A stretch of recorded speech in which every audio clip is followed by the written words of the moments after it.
ഈ രാജേഷിൻ്റെ തലതൊട്ടപ്പന്മാരുണ്ടല്ലോ, രാജേഷിൻ്റെ തലതൊട്ടപ്പന്മാർ അവർ പിണറായി വിജയനെ അടിപണിയുന്നവരാണ്. മനസ്സിലായില്ലേ? രാജേഷിൻ്റെ നേതാക്കന്മാർ. നരേന്ദ്രമോദി എന്താ ചെയ്യുന്നത്? അമിത്ഷാ എന്താ ചെയ്യുന്നത്? പിണറായി വിജയനെ അടിപണിയാണ് അവർ ചെയ്യുന്നത്. അതിൻ്റെ താഴത്തെ ഏറ്റവും കണ്ണിയായിട്ടുള്ള ഇയാൾക്ക് പിണറായി വിജയനെതിരെ ഒരു ചുക്കും ചുണ്ണാമ്പും ചെയ്യാൻ പറ്റില്ല ഇയാൾക്ക്. അതല്ലേ ഇപ്പം പിണറായി വിജയനെ രക്ഷപ്പെടുത്തിക്കൊണ്ടിരുന്ന ആരാ? രക്ഷപ്പെടുത്തിക്കൊണ്ടിരിക്കുന്നത് ഇപ്പോഴും രക്ഷപ്പെടുത്തിക്കൊണ്ടിരിക്കുന്ന ആരാ? ബി ജെ പിക്കാരനല്ലേ. അതിൻ്റെ അല്ല ഇത്തവണ ബി ജെ പിക്കാരൻ 19% നിന്ന് 14% മുകളിലോട്ട് കയറിയത്. അതുകൊണ്ട് ഇവിടെ രാജേഷിന് ഒരു ചുക്കും ചെയ്യാൻ പറ്റില്ല. ഈ തവണ ബി ജെ പി അധികാരത്തിൽ വന്ന് ബി ജെ പിയുടെ നേട്ടം കൊണ്ടല്ല, ഒരു സംശയവും അക്കാര്യത്തിലില്ല. അതിനകത്ത് ബി ജെ പിക്കാരന് ഒരു റോളും ഇല്ല. കറതീർന്ന അഴിമതിയായിരുന്നു ഇവിടെ ഉണ്ടായിരുന്നത്. അതുകൊണ്ട് ഈ വി വി രാജേഷ് എന്ന് പറഞ്ഞവൻ ഒത്തുകളിക്കാത്തവനായിരുന്നെങ്കിൽ അവൻ ആദ്യമായി പറയേണ്ടിയിരുന്നത് എന്താണെന്നറിയോ? 2000 മുതലുള്ള CPM കാരൻ്റെ അഴിമതി ഞങ്ങൾ അന്വേഷിക്കും. ഇതായിരുന്നു പറയേണ്ടിയിരുന്നത്. നമസ്കാരം. തിരുവനന്തപുരം നഗരസഭയുടെ അധികാരം BJP ഏറ്റെടുത്തു കഴിഞ്ഞു. വി വി രാജേഷ് മേയറായി അധികാരമേറ്റു. ആദ്യം തന്നെ വി വി രാജേഷിന് കിട്ടിയ ഒരു പരാതി മുൻ മേയർ ആര്യ രാജേന്ദ്രൻ്റെ കാലത്ത് നടന്ന കോടിക്കണക്കിന് രൂപയുടെ അഴിമതി അന്വേഷിക്കണമെന്നുള്ളതായിരുന്നു. അതോടൊപ്പം തന്നെ ഇന്നലെ മറ്റൊരു വിവാദം കൂടി പുറത്തു വന്നിരുന്നു. മുഖ്യമന്ത്രി വി വി രാജേഷിനെ വിളിച്ച് അഭിനന്ദനം അറിയിച്ചു എന്നുള്ളതാണ്. പക്ഷേ അതിന് പിന്നീട് നിഷേധക്കുറിപ്പൊക്കെ വന്നിരുന്നു. അങ്ങനെ ആകെ സംഭവബഹുലമാണ് തുടക്കം തന്നെ. താങ്കൾ ഒരു പൊതുപ്രവർത്തകൻ എന്നുള്ള നിലയിൽ വളരെ ഈ പറയുന്ന വ്യക്തികളെയൊക്കെ ഏകദേശം ഈ വ്യക്തികളെക്കുറിച്ചൊക്കെയുള്ള ഒരു ധാരണ ഉള്ള ഒരു വ്യക്തി എന്നുള്ള നിലയിൽ ഈ BJPയുടെ ഈ തുടങ്ങാൻ പോകുന്ന അവർ ആരംഭിക്കാൻ പോകുന്ന ഭരണത്തെ, വി വി രാജേഷിൻ്റെ നേതൃത്വത്തിൽ ആരംഭിക്കാൻ പോകുന്ന ഭരണത്തെ താങ്കൾ എങ്ങനെ കാണുന്നു? അതായത് നമ്മൾ ആദ്യമായിട്ട് മനസ്സിലാക്കേണ്ട ഒരു കാര്യം എന്ന് പറയുന്നത്, ഈ BJP തിരുവനന്തപുരം കോർപ്പറേഷനിൽ അധികാരം പിടിച്ചെടുത്തു എന്ന് പറയുന്നതിനോട് ഞാൻ യോജിക്കുന്നില്ല. BJP പിടിച്ചെടുത്തതാണ് എന്ന് ഞാൻ വിശ്വസിക്കുന്നു. എന്തുകൊണ്ടാണത്? കാരണം ഈ തെരഞ്ഞെടുപ്പ് ഫലങ്ങൾ 2 തരത്തിൽ വരാം. ഇപ്പം നാളെ കേരളത്തിൽ UDF അധികാരത്തിൽ വന്നാൽ അത് UDF പിടിച്ചെടുത്തതല്ല, അത് LDFനെതിരായിട്ടുള്ള വികാരത്തിൽ നിന്ന് UDF അധികാരത്തിലേക്ക് വന്നത്. അങ്ങനെയാണ് ഇപ്പോൾ വരാൻ. ഈ പിടിച്ചെടുത്തു എന്നുള്ള വാക്ക് താങ്കൾ തന്നെ പലപ്പോഴും പറഞ്ഞിട്ടുണ്ട്. അല്ല, ഞാൻ അതിലേക്കാണ് വരുന്നത്. ഞാൻ അങ്ങനെയല്ല, ഞാൻ പറഞ്ഞ പോയിന്റ് ഇതാണ്. CPM സർക്കാരിനെതിരായിട്ടുള്ള ജനവികാരം UDF അനുകൂല വികാരമായി രൂപാന്തരപ്പെടുന്നു. അങ്ങനെയാണ് UDF അധികാരത്തിൽ. ഏതാണ്ട് അതിന് സമാനമായിട്ടാണ് BJPയും ഇവിടെ അധികാരത്തിലേക്ക് വന്നിരിക്കുന്നത്. അത് നമ്മൾ പരിശോധിച്ചാൽ നമുക്ക് കാണാൻ കഴിയുന്നത്, കഴിഞ്ഞ 5 വർഷക്കാലം BJPക്ക് 35 കൗൺസിലർമാർ ഇവിടെ ഉണ്ട്. തിരുവനന്തപുരത്തെ കോർപ്പറേഷൻ എനിക്കൊന്ന് 2000 മുതൽ തുടർച്ചയായി ഭരിച്ചുകൊണ്ടിരിക്കുന്ന കോർപ്പറേഷനിൽ വെച്ച് ഏറ്റവും കൂടുതൽ അഴിമതി നിറഞ്ഞ ഒരു ഭരണമായിരുന്നു കഴിഞ്ഞ 5 വർഷക്കാലത്തെ നടന്നത്. അപ്പോൾ ആ 5 വർഷക്കാലത്തെ ഭരണത്തിനെതിരെ ഈ 35 കൗൺസിലർമാരുള്ള BJP എന്തെങ്കിലും 2-3 സമരമെങ്കിലും നടത്തിയിരുന്നുവെങ്കിൽ ആ കോർപ്പറേഷൻ രാജിവെച്ച് പോയത്. അത്രയ്ക്ക് ഭീകരമായിട്ടുള്ള അഴിമതിയാണ് ഈ 5 വർഷം നടന്നത്. എന്ന് പറഞ്ഞാൽ ഈ 5 വർഷം മാത്രം അഴിമതി നടന്നു എന്നുള്ളതല്ല, അതിൽ ഏറ്റവും ഭീകരമായ അഴിമതി ചരിത്രത്തിൽ തന്നെ. എന്നാൽ കഴിഞ്ഞ 5 വർഷക്കാലം പേരിന് കുറേ ഗ്വാഗ്വാ വിളികൾ നടത്തിയതല്ലാതെ, പേരിന് കുറച്ച് പ്രസംഗങ്ങളും പേരിന് കുറച്ച് മുദ്രാവാക്യം വിളികളും പേരിന് ഈ കൗൺസിലിനകത്ത് കിടന്നുകൊണ്ട് ചില ഉന്തും തള്ളുകളും പേരിന് ഈ വനിതകളെല്ലാം കൂടെ നിലത്ത് കിടന്ന് ഉരുണ്ടതും പിടിയും വലിയും ഒക്കെ നടത്തിയതല്ലാതെ ഈ കോർപ്പറേഷൻ നടത്തിയിട്ടുള്ള അഴിമതി ഭരണത്തിനെതിരെ കാര്യമാത്ര പ്രസക്തമായിട്ടുള്ള എന്ത് സമരമാണ് ഇപ്പോൾ മേയറായിരിക്കുന്ന ഈ വി വി രാജേഷിൻ്റെ നേതൃത്വത്തിൽ നടന്നത് എന്നൊന്ന് അറിഞ്ഞാൽ കൊള്ളാം. അല്ല സാർ, അതൊരു തന്ത്രമായിട്ട് ഞാൻ കരുതുന്നു. കാരണം എന്ന് വെച്ചാൽ നമ്മളിപ്പോൾ ഒരു പേരയ്ക്ക നിൽക്കുകയാണ്, അത് ആ പേരയ്ക്ക വിളഞ്ഞിട്ടില്ല. നമ്മൾ വിചാരിക്കും കുറച്ചുകൂടെ ഒന്ന് മൂക്കട്ടെ, വിളഞ്ഞ് വരുമ്പോൾ പറിച്ചെടുക്കാം എന്ന് കരുതി നമ്മൾ ആ പേരയ്ക്ക നിർത്തും. അതുപോലെ ഈ ആര്യ രാജേന്ദ്രന്റെ ഭരണം ഏത് രീതിയിൽ പോകുമെന്നുള്ള ഒരു ധാരണ ഞാൻ അങ്ങനെ കരുതുന്നു. അത് BJPയുടെ ഒരു തന്ത്രമാണെന്ന്. കാരണം പരമാവധി വെറുപ്പിച്ചതിന് ശേഷം അതിനോടൊന്നും ഒരു യോജിപ്പും എനിക്കില്ല. അതൊക്കെ ചുമ്മാ നമുക്ക് വർത്താനത്തിന്റെ കാര്യം മാത്രമല്ല, നമുക്കത് ചുമ്മാ വർത്താനം. കാരണം BJP ഞാൻ മനസ്സിലാക്കിയിരിക്കുന്നത് BJP വളരെ ശക്തമായിട്ടുള്ള പ്രതിഷേധങ്ങൾ നടത്തിയിട്ടുണ്ട് എന്നുള്ളതല്ല. അത് BJPക്കാർക്ക് പറയാം. ഞാൻ BJPക്കാരനല്ല. അത് BJPക്കാരത് പറഞ്ഞാൽ എനിക്ക് മനസ്സിലാവും. പക്ഷെ പൊതുജനങ്ങളെ സംബന്ധിച്ചിടത്തോളം, BJP അണികളെ സംബന്ധിച്ചിടത്തോളം പോലും അങ്ങനെ ഒരു അഭിപ്രായം ഇല്ലെന്നാണ് ഞാൻ BJP അണികളിൽ നിന്നും അവരുടെ നേതാക്കന്മാരിൽ നിന്നും ഞാൻ മനസ്സിലാക്കിയിട്ടുള്ളത്. കാരണം എന്തിനാണ് ഈ 5 വർഷം കഴിഞ്ഞിട്ട് അവർ വരട്ടെന്ന് പറഞ്ഞിരിക്കുന്നത്? ഈ 5 വർഷത്തിനുള്ളിൽ വേണമെങ്കിൽ അവർ താഴെ ഇറക്കാമായിരുന്നല്ലോ. താഴെ ഇറക്കി കഴിഞ്ഞാൽ വീണ്ടും ബൈ ഇലക്ഷൻ വരില്ലേ? ബൈ ഇലക്ഷൻ വരുമ്പോൾ എന്താണ് വിജയം, എന്താണ് ഉറപ്പ്? അല്ല, അപ്പൊ അതിന്റെ അർത്ഥം എന്താണ്? അവര് നടത്തുന്ന സമരത്തിൽ അവർക്ക് പോലും വിശ്വാസം ഇല്ല, ഇല്ലെന്നാണ്. അതല്ല, ഭരണം പിടിച്ചെടുക്കാനാണല്ലോ, ഭരണം കിട്ടാനാണല്ലോ ഏതൊരു രാഷ്ട്രീയ പാർട്ടിയും ആഗ്രഹിക്കുന്നത്. ഇവരുടെ അഴിമതിക്കെതിരായി സമരം നടത്തുകയും ആ സമരത്തെ തുടർന്ന് ഈ കോർപ്പറേഷൻ നിലം പതിക്കുകയും ചെയ്താൽ സ്വാഭാവികമല്ലേ BJP അധികാരത്തിൽ വരും എന്നുള്ളത്? ഇവിടെ 2016 മുതൽ കേരളത്തിൽ പലവിധ സമരങ്ങൾ കോൺഗ്രസ്സുകാർ, പ്രതിപക്ഷമായ കോൺഗ്രസ് നടത്തിക്കൊണ്ടിരിക്കുന്നു. പിണറായി വിജയന്റെ ഭരണത്തിൽ നിങ്ങൾ പറയുന്നത് പൊട്ടത്തരം, ആന മണ്ടത്തരമാണ്. ആയിക്കോട്ടെ എന്നുള്ളതാണ്. ഞാൻ പറഞ്ഞുതരാം 2021 എങ്ങനെയാണ് പിണറായി വിജയൻ ജയിച്ചത്? അത് കോവിഡിന്റെ കാര്യങ്ങൾ മറ്റു കാര്യങ്ങളും. ശരി, അതിനുശേഷം ഞാൻ പറയുന്നത് അതിനുശേഷം തന്നെ എന്തുമാത്രം ഞാൻ ചോദിക്കുന്നത്, നിങ്ങളെപ്പോലൊരു മാധ്യമപ്രവർത്തകൻ ഇതുപോലത്തെ പൊട്ടത്തരങ്ങൾ വിളിച്ചു പറയാമോ? നിങ്ങൾ ഓരോ ഇന്റർവ്യൂവിലും ഇവിടെ പ്രതിപക്ഷം കാൽക്കാശിന് കൊള്ളാത്തതാണെന്ന് നിങ്ങൾ ഇപ്പം മുമ്പ് നടന്ന ഇന്റർവ്യൂവിൽ വരെ പറഞ്ഞ ആളാണ്. അപ്പൊ പിന്നെ എങ്ങനെയാണ് പിണറായിനെതിരായിട്ട് ഒരു എതിർശക്തി വരുന്നത്?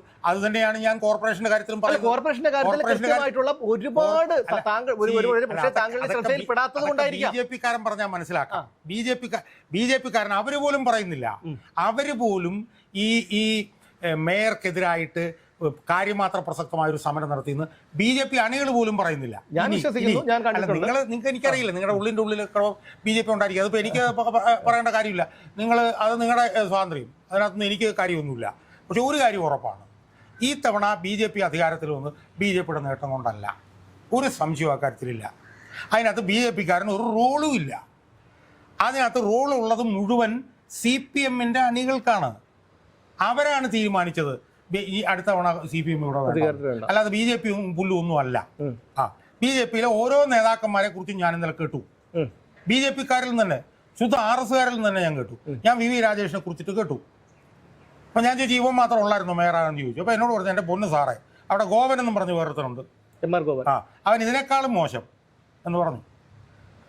അതുപോലെ തന്നെ വേറെ എന്തോ കരമന ഏതോ, അവൻ ഇതിനേക്കാളും മോശം, ഒരെണ്ണം കൊള്ളാവുന്നതില്ല എന്ന് എന്നോട് പറയുന്നത് CPM-കാരല്ല, BJP-യുടെ അണികളല്ല. നമുക്ക് ആ വിഷയത്തിലേക്ക് പോകണ്ട. വ്യക്തിപരമായിട്ടുള്ള കാര്യങ്ങളോ അവരുടെ രാഷ്ട്രീയ പ്രവർത്തനത്തിലുള്ള കാര്യങ്ങളോ മാറ്റിവെക്കാൻ പറ്റില്ല. എന്തുകൊണ്ടാണ്? അവരുടെ വ്യക്തിപരമായ കാര്യത്തിലൊന്നും എനിക്ക് പ്രശ്നമില്ല. അവരുടെ രാഷ്ട്രീയമാണ് ഞാൻ പറയുന്നത്. എനിക്ക് രാഷ്ട്രീയം മാത്രമേ പ്രശ്നമുള്ളൂ. മനസ്സിലായി? ഇവിടെ കൊള്ളാവുന്ന ഒരെണ്ണം അതിനകത്തില്ല. മേയർ ആവാൻ യോഗ്യതയുള്ള മിഡിൽ ക്ലാസ്സിൻ്റെ ഇടയിൽ ഇപ്പം ശബരിനാഥൻ മേയറാവുമെന്ന് പറഞ്ഞു, കൊള്ളാം, നമുക്കൊരു അന്തസ്സുണ്ട്. ഇപ്പോൾ ശ്രീലേഖ എന്ന് പറഞ്ഞവരെ സംബന്ധിച്ച് എനിക്ക് അഭിപ്രായ വ്യത്യാസം ഉണ്ടെന്ന് പറഞ്ഞു കഴിഞ്ഞാൽ അവരാണെന്ന് പറഞ്ഞാലും നമുക്ക് വേണം. അതല്ലാതെ ഇതിനകത്ത് കൊള്ളാവുന്ന ഒരുത്തിനുമില്ല. ഒരു സമരവും നടത്തിയിട്ടില്ല. സമരം നടത്തിയിട്ടില്ലെന്ന് മാത്രമല്ല, എപ്പോഴൊക്കെ CPM-ഉമായിട്ട് ഒക്കാമോ അങ്ങനെ ഒത്തവൻ മാത്രമേ ഈ പറഞ്ഞ BJP-യുടെ നേതൃത്വത്തിലുള്ളൂ. അതുകൊണ്ടാണ് BJP സമരം നടത്താതിരുന്നത്. BJP-ക്ക് എങ്ങനെ സമരം നടത്താൻ പറ്റും? കാരണം CPM-ഉമായിട്ട് ഒത്തുകളിക്കുന്നവരാണ് ഇതിൻ്റെ ലീഡർഷിപ്പിലുള്ളത്. പക്ഷേ CPM-ന്റെ അണികൾ തീരുമാനിച്ചു ഇവിടെ ഇവിടെ CPM വേണ്ട. അതിൻ്റെ കണക്ക് ഞാൻ കഴിഞ്ഞ ദിവസം കൃത്യമായിട്ട് ഞാൻ പറഞ്ഞതാണ്. 23 സീറ്റ് CPM-ന് പോയി. അതിൽ 12 സീറ്റ് CPM-ൽ നിന്ന് BJP പിടിച്ചെടുത്തു. 11 സീറ്റ് കോൺഗ്രസ് പിടിച്ചെടുത്തു.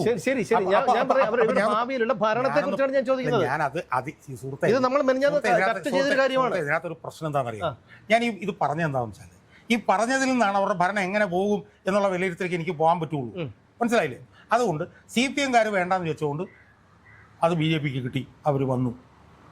ഇനി അവർ വന്നിട്ട് എന്താ പറഞ്ഞത്? ഞാൻ കേട്ടത് എന്താണ്? വികസനമാണ് ഞങ്ങൾക്ക് പ്രധാനം. VV രാജേഷിന്റെ പ്രസ്താവനയാണ് വികസനം. പക്ഷേ ജനങ്ങൾ CPM-ന്റെ കോർപ്പറേഷൻ എടുത്ത് തറയിലടിച്ചത് വികസനം ഇല്ലാഞ്ഞിട്ടാണോ? ഞാൻ വിശ്വസിക്കുന്നില്ല. കറതീർന്ന അഴിമതിയായിരുന്നു ഇവിടെ ഉണ്ടായിരുന്നത്. അതുകൊണ്ട് ഈ VV രാജേഷ് എന്ന് പറഞ്ഞവൻ ഒത്തുകളിക്കാത്തവനായിരുന്നെങ്കിൽ അവൻ ആദ്യമായി പറയേണ്ടിയിരുന്നത് എന്താണെന്നറിയോ? 2000 മുതലുള്ള CPM-കാരൻ്റെ അഴിമതി ഞങ്ങൾ അന്വേഷിക്കും. ഇതായിരുന്നു പറയേണ്ടിയിരുന്നത്. കാരണം ഇന്ന് മണിക്കൂറുകളൊന്നും ആവണ്ട. അയാള് അധികാരത്തിൽ കയറി ആദ്യ പ്രസ്താവന, ഒരു മണിക്കൂറും ആവണ്ട, ഒരു സെക്കൻഡും ആകണ്ട, മിനിറ്റും ആകണ്ട, അയാൾ ആദ്യത്തെ പ്രസ്താവന എന്തായിരുന്നു നടത്തേണ്ടിയിരുന്നത്? ഞങ്ങളെ അധികാരത്തിൽ കൊണ്ടുവന്ന് CPM-ന്റെ കൊടിയാഴി. ഞാൻ എൻ്റെ വാദമാണ് പറയുന്നത്. ഇപ്പോൾ രാജേഷിന് വികസനമായിരിക്കും പ്രശ്നം, ഞാൻ എൻ്റെ വാദമാണ് പറയുന്നത്. ഞങ്ങളെ അധികാരത്തിൽ കൊണ്ടുവന്നത് CPM-ന്റെ കൊടി അഴിമതിയാണ്. CPM-ന്റെ അഴിമതി ഇവിടെ ഇന്നും ഇന്നലെ തുടങ്ങിയതല്ല, 2000 ആണ്ട് മുതലുള്ള അഴിമതിയാണ്. അതുകൊണ്ട് ഞങ്ങൾ ആ അഴിമതി പുറത്തു കൊണ്ടുവരും. ഇത് ചെയ്തവനെ ഞങ്ങൾ അകത്താക്കും. എന്ന് പറയേണ്ടിയിരുന്ന വി രാജേഷ് ഞങ്ങൾക്ക് വികസനമാണ് പ്രധാനം, വികസനം. എന്നിട്ട് അയാൾ എന്താ ചെയ്യുന്നത്? അയാൾ പിണറായി വിജയനെ വിളിക്കുന്നു. നിങ്ങൾ ആലോചിച്ച് നോക്ക്, പിണറായി വിജയനെ. അതിനകത്ത് ഒരു വിവാദവും ഇല്ല. ഞാൻ പറഞ്ഞുതരാം. എന്നെ സംബന്ധിച്ചിടത്തോളം അതൊരു തെറ്റാണെന്ന് ഞാൻ കരുതുന്നില്ല. അല്ല, നിങ്ങളെ സംബന്ധിച്ച് അല്ല, അതൊന്നും കരുതണ്ട. അതൊക്കെ ശരി തന്നെ ആവാം. അങ്ങനെ അതൊക്കെ നല്ലതാണെന്നേ. അതൊക്കെ ഇയാൾക്ക് ഇത്തിരി കൂടും. അതൊക്കെ നടത്തിക്കോ നിങ്ങൾ. അതൊക്കെയാണ് ഇപ്പോൾ ഇവിടെ നടന്നുകൊണ്ടിരിക്കുന്നത്, അങ്ങോട്ടും ഇങ്ങോട്ടുമുള്ള പരസ്പര ബഹുമാനങ്ങൾ. മനസ്സിലായില്ലേ? അയാൾ ആദ്യം ഇതായിരുന്നു പറയേണ്ടത്, അത് പറയാത്ത അയാൾ വികസനം എന്ന് പറയുന്നു. മുഖ്യമന്ത്രി വിളിക്കുന്നു, കിട്ടുന്നില്ല. മുഖ്യമന്ത്രി ഇങ്ങോട്ട് വിളിക്കുന്നു. ഞാൻ ചോദിക്കുന്നു, ശബരിനാഥ് മേയറായിരുന്നെങ്കിൽ ആദ്യം മുഖ്യമന്ത്രി വിളിക്കുക? എനിക്ക് തോന്നുന്നില്ല. അത് താങ്കളുടെ തോന്നലാണെങ്കിൽ ശബരിനാഥൻ വിളിക്കണം. കാരണം ശബരിനാഥൻ വിളിക്കില്ല. കാര്യം നിങ്ങളുടെ ഞാൻ പറഞ്ഞേക്കാം. എന്റെ തൊണ്ടയും കൂടെ വയ്യ. ഞാൻ കൂടുതൽ വർത്താനം പറയാൻ ഉദ്ദേശിക്കുന്നു. ഞാൻ ഈ ഒത്തുകളി രാഷ്ട്രീയത്തിൽ നിൽക്കില്ല. മനസ്സിലായില്ലേ? ഈ രാജേഷ് എന്ന് പറഞ്ഞവൻ കൊടിയ അഴിമതിക്കാരനാണെന്ന് BJPയുടെ നേതാക്കന്മാരെ അണികൾ വരെയാണ് പറയുന്നത്. കൊടിയ അഴിമതിക്കാരനാണ് അവൻ. മനസ്സിലായില്ലേ? അതുകൊണ്ട് അവൻ ഇങ്ങനെ ചെയ്യുള്ളൂ. അവൻ CPM-ആയിട്ട് ബന്ധപ്പെട്ടുള്ള ഒത്തുകളി സംബന്ധിച്ച് ഞാൻ വീഡിയോ ചെയ്തിട്ടുണ്ട്. അവൻ എനിക്കെതിരെ ഡിഫമേഷൻ കേസ് കൊടുത്തിട്ടുണ്ടോ? വി രാജേഷ് കൊടുത്തിട്ടുണ്ടോ? അവൻ എനിക്ക് വാട്സാപ്പ് സന്ദേശം അയക്കുകയാണ് ചെയ്തത്. ചേട്ടാ, നമുക്ക് തമ്മിൽ സംസാരിക്കണം എന്ന് പറഞ്ഞു. എന്തിനാണ് വാട്സാപ്പ് സന്ദേശം അയക്കുന്നത്? നിങ്ങൾ വേണേൽ എനിക്കെതിരെ കൊണ്ട് കേസ് കൊടുക്കുകയെന്ന് ഞാൻ പറഞ്ഞു. അയാൾ കേസ് കൊടുത്തോ? അയാൾ വലിയ ഒത്തുകളിയുടെ ആശാനാണ്. മനസ്സിലായില്ലേ? അതുകൊണ്ട് തന്നെയാണ് അയാൾക്ക് മുഖ്യമന്ത്രി ആദ്യം വിളിക്കാൻ തോന്നുന്നത്. മനസ്സിലായോ? പിന്നെ ഇതിനൊക്കെ ന്യായം നിങ്ങൾക്ക് പറയാം ജയിച്ചു കഴിയുമ്പോൾ. അത് അങ്ങനെയാണ് രാഷ്ട്രീയം, അത് അങ്ങനെ ഉള്ളവരെ വിളിച്ചതാണ്, ഇങ്ങനെയുള്ളവരെ വിളിച്ചതാണ്, അവരെ വിളിച്ചതാണ്, ഇതെല്ലാം പറയാം. പക്ഷേ ഇതിനകത്തൊക്കെ ഒരു ശരിയുണ്ട്. ശരി ജനങ്ങൾക്ക് പഴയതുപോലെയല്ല മനസ്സിലാവും. സാമൂഹ്യ മാധ്യമങ്ങളൊക്കെ ഉള്ളതുകൊണ്ട് ഇവർ ഈ ചെയ്യുന്നതിൻ്റെ പുറകിലുള്ള എന്താണെന്നുള്ളത് BJP അണികൾക്കും മനസ്സിലാവും, BJPയുടെ നേതാക്കന്മാർക്കും മനസ്സിലാവും, ജനങ്ങൾക്കും മനസ്സിലാവും. അതുകൊണ്ട് പൊതുപ്രവർത്തനം എന്നുള്ള നിലയിൽ രാജേഷിനോട് ഒരു കാര്യം എനിക്ക് പറയാനുണ്ട്. രാജേഷ് CPM-കാരൻ്റെ അഴിമതിയുമായി ബന്ധപ്പെട്ടുള്ള പണി രാജേഷ് ഒരു 3 മാസത്തിനുള്ളിൽ തുടങ്ങിയില്ലെങ്കിൽ ഒരു പൊതുപ്രവർത്തനം എന്നുള്ള നിലയിൽ ഞാൻ കോർപ്പറേഷന് മുമ്പിൽ പോയി കിടക്കും, അഴിമതി CPM-കാരനെതിരെ അന്വേഷിക്കണമെന്ന് പറഞ്ഞു. പക്ഷേ എനിക്ക് വലിയ വിശ്വാസമൊന്നും രാജേഷിൻ്റെ കാര്യത്തിലില്ല. രാജേഷ് CPM-കാരൻ്റെ അഴിമതി അന്വേഷിക്കുന്നൊന്നും എനിക്ക് തോന്നുന്നില്ല. കാരണം കാരണം ഞാൻ പറഞ്ഞുതരാം. കാരണം നിങ്ങൾ എന്തൊക്കെ കിടന്ന് ഗ്വാഗ്വ വിളിച്ചു കഴിഞ്ഞാലും ഈ രാജേഷിൻ്റെ തലതൊട്ടപ്പന്മാരുണ്ടല്ലോ, രാജേഷിൻ്റെ തലതൊട്ടപ്പന്മാർ അവർ പിണറായി വിജയനെ അടിപണിയുന്നവരാണ്. മനസ്സിലായില്ലേ? രാജേഷിൻ്റെ നേതാക്കന്മാർ. നരേന്ദ്രമോദി എന്താ ചെയ്യുന്നത്? അമിത്ഷാ എന്താ ചെയ്യുന്നത്? പിണറായി വിജയനെ അടിപണിയാണ് അവർ ചെയ്യുന്നത്. അതിൻ്റെ താഴത്തെ ഏറ്റവും കണ്ണിയായിട്ടുള്ള ഇയാൾക്ക് പിണറായി വിജയനെതിരെ ഒരു ചുക്കും ചുണ്ണാമ്പും ചെയ്യാൻ പറ്റില്ല. ഇയാൾക്ക് അതല്ലേ ഇപ്പം പിണറായി വിജയനെ രക്ഷപ്പെടുത്തിക്കൊണ്ടിരുന്ന ആരാ? ഇപ്പോഴും രക്ഷപ്പെടുത്തിക്കൊണ്ടിരിക്കുന്ന ആരാ? BJP-കാരനല്ലേ? അതിൻ്റെ അല്ല ഇത്തവണ BJP-കാരൻ 19% നിന്ന് 14% മുകളിലോട്ട് കയറിയത്. അതുകൊണ്ട് ഇവിടെ രാജേഷിനൊന്നും ഒരു ചുക്കും ചെയ്യാൻ പറ്റില്ല. പക്ഷേ രാജേഷ് ചെയ്തില്ലെങ്കിൽ രാജേഷ് ചെയ്യുന്നതിന് ആവശ്യമായിട്ടുള്ള സമ്മർദ്ദം ഒരു പൊതുപ്രവർത്തനം എന്നുള്ളതിൽ ഞാൻ ചെലുത്തും. എൻ്റെ കയ്യിൽ അതിൻ്റെ എല്ലാ CPM-കാരുടെ അഴിമതിയുടെ മുഴുവൻ തെളിവുകൾ എൻ്റെ കയ്യിലുണ്ട്. ആ തെളിവുകൾ വെച്ചിട്ട് ഞാനൊരു 2-3 മാസം കഴിയുമ്പോൾ കോർപ്പറേഷന് നിവേദനം കൊടുക്കും. അത് ചെയ്തില്ലെങ്കിൽ അടുത്ത പണി എന്താണെന്ന് ഞാൻ നോക്കും. അത്രയും എനിക്ക് പറയാം.